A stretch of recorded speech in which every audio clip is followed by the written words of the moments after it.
But first, another controversial California lesson plan in public schools. Some middle and high school students apparently being shown films produced by a gay media group in San Francisco, including this one about cross-dressing. This portion of the news story is the presentation of the first phase of the Hegelian dialectic, defined as the thesis. By presenting this cross-dressing cartoon, Fox News and Bill O'Reilly are presenting the gay interest group's belief that children should be knowledgeable of those in our society that live an alternative lifestyle. And it is clear to see from these particular scenes of the cartoon that they want to convey the message that cross-dressing is fun and attractive. Brilliant. Joining us now from Charleston, South Carolina, Fox News analyst Margaret Hoover. And here in the studio, Fox and Friends co-anchor Gretchen Carlson. You know, people who live in other parts of the country, and they're going, are you kidding me? We're not kidding you, ladies and gentlemen. California public schools, all right? Here's the plug. Students sit there. Here it is. Now, I guess it's the tolerance thing again, right? Oh, come on. Well, that's why. That's how it's being marketed. Okay, but let's walk through it. It's being marketed by the California public school authorities as teaching their students to be tolerant of all lifestyles, including this person wearing women's clothes. He's a guy. Right. That's what the intent is, correct? At this juncture of the story, exercising his expertise with the dialectic, O'Reilly takes the time to reinforce the ideals or beliefs of the thesis that were already presented visually in the cross-dressing cartoon. And he does this by now verbally stating the beliefs and objectives of the gay rights interest group that animated this propaganda. Notice that when his studio guest attempted to jump right in and address the issue as she, quote unquote, viewed it from her standpoint, Bill O'Reilly quickly stopped her and said, okay, let's walk through it. That's how it's being marketed. Okay, but let's walk through it. Then he proceeded to represent to us, the viewers, the message that was already visually displayed in the cartoon, as well as the motives that were behind the production of this propaganda.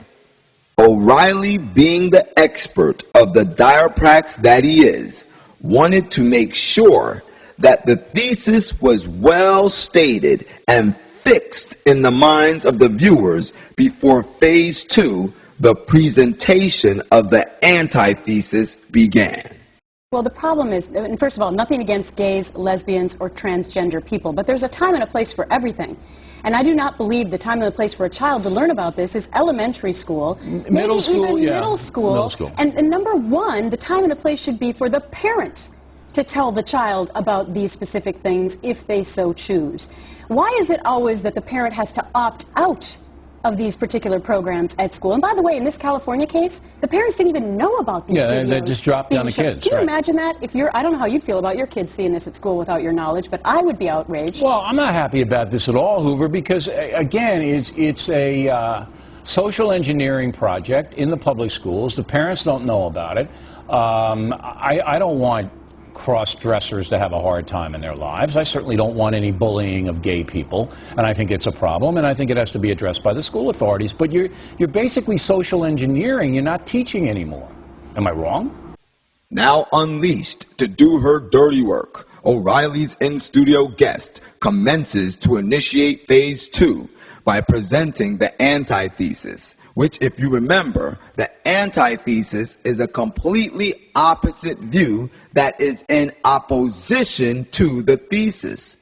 And to strengthen the opposing nature of these two viewpoints, or these two phases, Fox News rolls the video footage of the cross-dressing cartoon, which is the thesis, while O'Reilly's in-studio guest presents her views, which is the antithesis.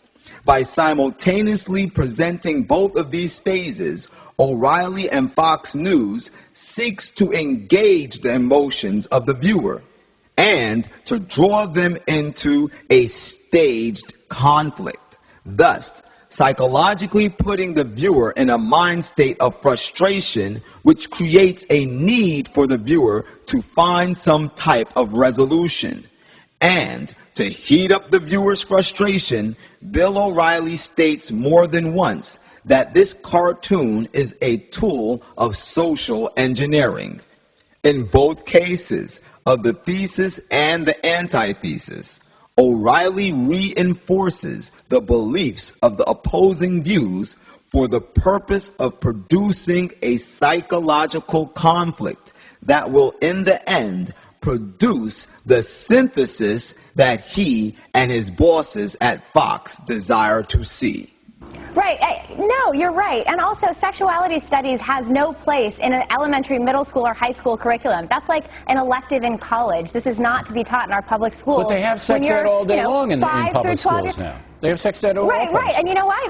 And that's why, you know what, not all day long, but they need to be teaching kids the Gettysburg Address and the American presidents, and you know what, the California kids could take a lesson in finance or two, and maybe their state legislatures would learn how to balance their budget. But let's deal with reality. I mean, this is the problem. Let's deal with reality. They have sex ed. It's in the schools. It has to be in the schools. We understand why, because you get a society that's fairly permissive, and children are becoming pregnant, and they're getting abortions, and they're having babies, and the school has an obligation in a health situation, all right, to say, look, here's what's going on, here's how you can prevent it, here's why you shouldn't do it.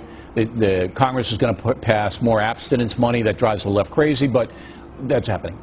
Fox News analyst Hoover continues phase 2 of the dialectic by presenting the antithesis. However, as she, unlike Bill O'Reilly's in-studio guest, presents the antithesis, she does it in a far more passionate way and with far more conservative views.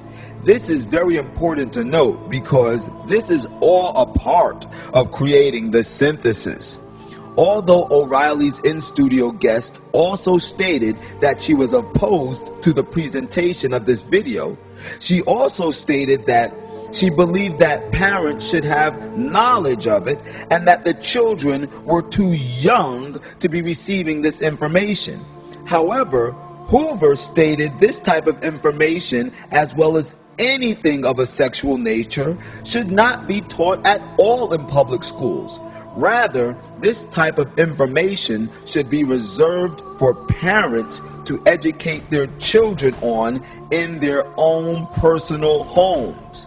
Hoover's standpoint is one that expresses the values of traditional Christianity.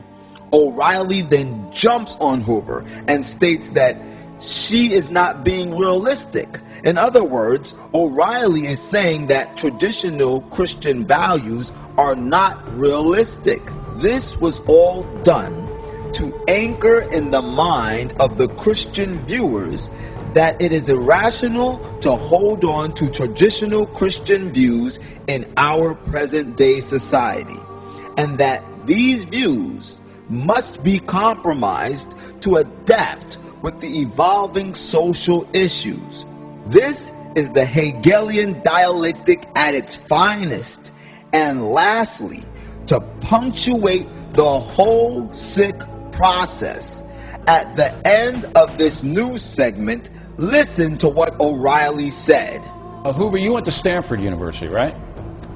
No, I didn't. I went to Bryn Mawr College. Oh, Bryn Mawr in Philadelphia. I thought you went to Stanford. Okay. I did. You went to Stanford. I'm sorry. I got the culture warriors mixed up. Confuses the culture warriors. By pointing out that his in-studio guest was a graduate from Stanford and that Hoover was not, O'Reilly was suggesting to you, the viewer, that intelligent people like his in-studio guest do not cling to such conservative, traditional Christian values like the ones that she presented. And here was the implementing of the synthesis